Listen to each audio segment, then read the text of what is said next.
منورين يا كبار الجحيم. جمعتكم هنا النهاردة عشان إحنا اللي ماسكين البلد دي، وفي إيدينا ملايين النفوس اللي هتروح في الرجلين بسبب جدول التطهير الجديد ده. لازم نشوف صرفة عشان مصلحتنا ما تضربش ونخسر كل حاجة. زاستيون خطوة عزيزة يا أخويا. منورة بصحابها يا ست كارميلا. أليستر؟ أيوة، عارف إني غبت عنكم شوية وحشتكم طبعا، والكل كان بيسأل. ما حدش سأل، بس نورتنا عموما. تطهير السنة دي كان غشيم حبتين وأقوى من أي سنة فاتت. الحسبة بتقول إننا خسرنا 16% من الأرواح بتاعتنا. الملايكة نازلين قتل فينا بمعدل أسرع من مرتين. الأصول بتقول إننا ايوه قلت لك مخلصاهم. انت بتشك فيا بجد؟ انا قلت برضو. ايوه انا عارفه دول شويه من التنين. بالسلامه يا بي، اشوفك بعدين. باي بيبي. نورتينا فيلفت هانم.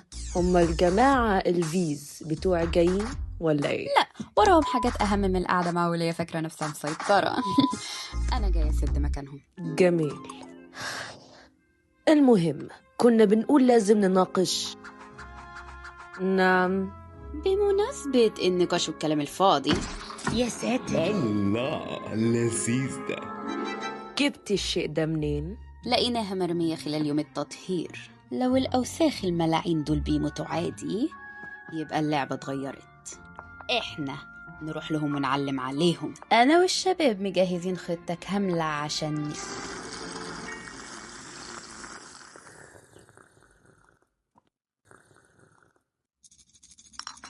لو فاكرة يا مراهقة انتي وشوية العيال اللي معاكي انكوا هتقوموا حرب بحتة جثة لا راحت ولا جت، تبقي عبيطة. كنت فاكركوا اذكى من كده.